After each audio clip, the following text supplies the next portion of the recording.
नमस्कार, मैं हूं आपके साथ राखी लांबा और मेरे साथ मौजूद है मेरे दो सहयोगी। आमीन जी हमारे साथ मौजूद हैं और कार्तिक हमारे साथ मौजूद हैं। बात करेंगे चार विधानसभा राज्यों में चुनाव के नतीजे आ चुके हैं और बीजेपी ने क्लीन स्वीप कर दिया है कांग्रेस को, लेकिन तेलंगाना में कांग्रेस बाजी मार ले गई है। चूंकि ये कहा जा रहा है कि वहां पर विकल्प नहीं था, इसलिए लोगों ने बीआरएस जो पार्टी है उसको एग्जिट कर दिया और एंट्री वहां पर कांग्रेस ने ले ली है। बम्पर जीत वहां पर कांग्रेस को मिली है। बीजेपी को भी अच्छी खासी सीटें, अगर 7-8 सीटें भी हैं तो उसे बुरा प्रदर्शन या फिर खराब प्रदर्शन नहीं कहा जाएगा। लेकिन आमीन जी, सबसे बड़ी खबर यह है कि ओवैसी साहब जो बहुत ज्यादा मजबूत खुद को समझते हैं, वो भी पिछड़ते हुए नजर आ रहे हैं। 9 सीटों पर उन्होंने चुनाव लड़ा, जिनमें से 5 सीटों पर हार और 4 सीटों पर जीत। इसे लेकर आप क्या कहेंगे? मुझे लगता है कि जिस हिसाब से ओवैसी साहब मुसलमानों की इकट्ठा कर रहे थे, जहां अपने घर में उनके ही मुसलमानों ने उनको दरकिनार कर दिया। ये सीधी सी बात है, क्योंकि वो अगर बिहार चुनाव लड़ने जाते हैं तो लोकतांत्रिक प्रक्रिया का रोना रोते हैं, लेकिन जैसे ही अपने घर में जाते हैं तो वो लोकतांत्रिक प्रक्रिया भूल जाते हैं, संविधान भूल जाते हैं। कि नहीं तो दूसरी जगह जब किसी भी पत्रकारों को इंटरव्यू देते हैं तो वो ये हमेशा से कहते हैं कि क्यों आप मुझे बीजेपी की बी टीम कहते हैं, क्यों मुझे आप ऐसा कहते हैं, क्या मेरा लोकतांत्रिक अधिकार नहीं है? लेकिन जैसे ही अपने घर में जाते हैं ऐसे ऐसे ब्लंडर मिस्टेक करते हैं कि जो है उन सवालों का वो जवाब नहीं दे पाते। 9 सीटों पे इस बार इतनी आलोचना हुई कि जिसकी वजह से वो जो है किसी भी तरह से लाज बचाने के लिए 9 सीटों पे लड़े थे। 4 तो ओल्ड हैदराबाद में वो जीत गए, लेकिन 5 जगहों पे वो बुरी तरह से हार गए। इससे ये अंदाजा लगता है कि उन्हीं के भाईजान अपने ही भाईजान को लात मार के जो है उन्होंने निकाल दिया। मैं बताना चाहूँगा कि जहाँ जहाँ से एमआईएम ने चुनाव लड़ा था वो है चार मीनार, बहादुरपुरा, मलकपेट, चंद्रयान गुट्टा, नागपल्ली, याकुलपुरा, कारवां, राजेंद्र नगर और जुबली हिल्स।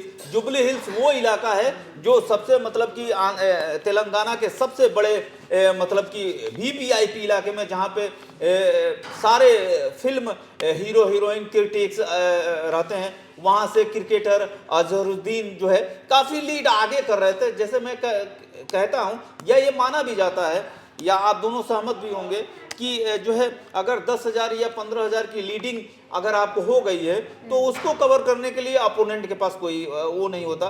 तो उस हिसाब से देखा जाए तो जो है काफ़ी बुरी स्थिति है और मुसलमानों ने जो है वैसी को उनकी औकात या उनकी जगह बता दी।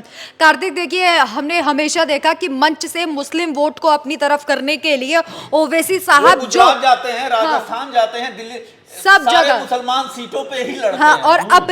अपनी तरफ उस वोट को करना चाहते हैं। लेकिन यहाँ जैसा कि आमीन जी ने कहा कि आप अगर अपने घर में ही बुरा खेले तो आप बाहर क्या ही आपका प्रदर्शन रहेगा। ये सबसे खराब प्रदर्शन है उनका। देखिए, ओवैसी का जो हाल इस चुनाव में हुआ है, जैसे अमीन सर ने बताया, 9 सीटों पर लड़े, 4 पर जीत हासिल की, घर में और 5 हार गए। उसके लिए आपको थोड़ा पीछे चलना पड़ेगा। कांग्रेस पार्टी ने मुस्लिम तुष्टीकरण की राजनीति की, आज कहाँ है? एक बार जो है हर राज्य में कांग्रेस की सरकार हुआ करती थी, केंद्र में कांग्रेस की सरकार हुआ करती थी, लेकिन जैसे ही कांग्रेस की मुस्लिम तुष्टीकरण की राजनीति ने जोर पकड़ा, कांग्रेस खत्म होती चली गई, राज्यों से भी और केंद्र में 10 साल से नहीं है। उसके बाद आइए आप समाजवादी पार्टी को देखिए, टोटल मुस्लिम तुष्टीकरण की राजनीति करती है, कहाँ है? दूसरा प्लान है, दूसरा टर्म है, योगी को मुख्यमंत्री बने हुए, सत्ता से दूर है। मायावती को ले लीजिए, मायावती ने मुस्लिम तुष्टीकरण की राजनीति शुरू की, आज खत्म है। केजरीवाल है, वो भी मुस्लिम तुष्टीकरण की राजनीति करते हैं। अभी आने वाले चुनाव में पता चलेगा क्या होगा क्या नहीं। तो अब एक आंकड़ा भी बता देता हूं आपको।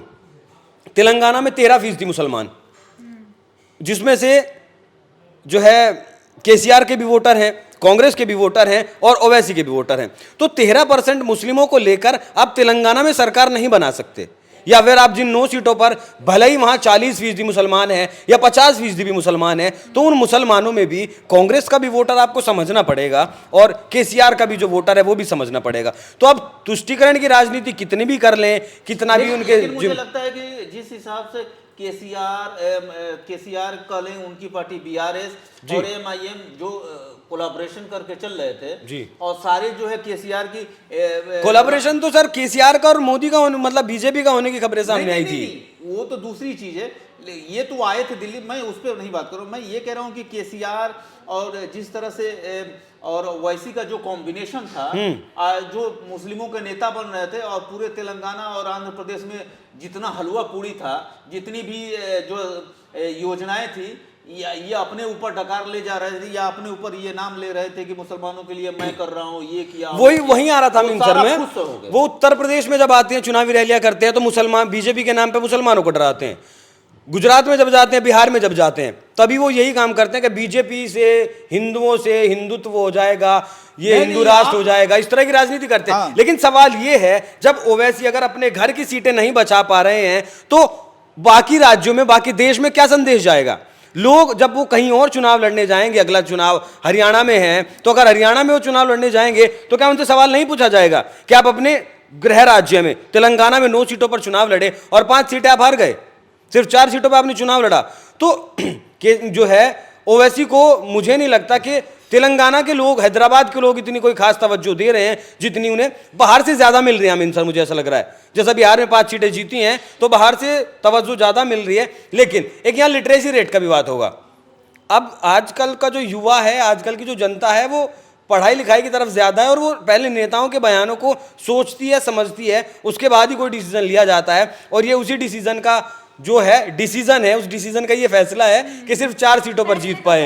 हाँ, ये बिल्कुल फैसले का फैसला ही से कहा जाएगा। जनता ने अपना मूड बना लिया था कि देखिए इस बार हम ना हमें भ्रष्टाचार की सरकार चाहिए और हमें ऐसी सरकार चाहिए जो परिवारवाद से उठकर काम करे। और ओवैसी साहब की जहां तक बात है तो मंच से हिंदू मुस्लिम करना, हमेशा ये बताना कि अल्पसंख्यक खतरे में है और ये वक्त है कि मुसलमान भाई इकट्ठा हो जाए। और ये एक तरीके से प्रोवोक करने की भी कोशिश है। मैंने आज तक ओवैसी का एक बयान ऐसा नहीं सुना जो सर्व समाज के लिए बयान देते हो, या वो कोई बयान मुस्लिमों को टारगेट करके ना देते हो और हिंदुओं का डर ना दिखाते हो। और मुझे लगता है कि ऐसे ही बयान उन्हें ले डूबे सोचने की, समझने की और फिर बोलने की बेहद ज्यादा जरूरत है ओवैसी साहब को। क्योंकि अगर आप अपने घर में अपनी सीटें नहीं बचा पा रहे हैं तो आप सवाल पूछेंगे कि आप अपने घर में क्या किया जो हम आपको बाहर। बिल्कुल।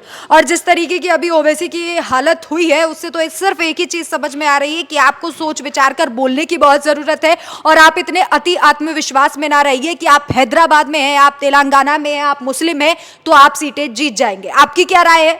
हमें कमेंट करके जरूर बताएं। नमस्कार।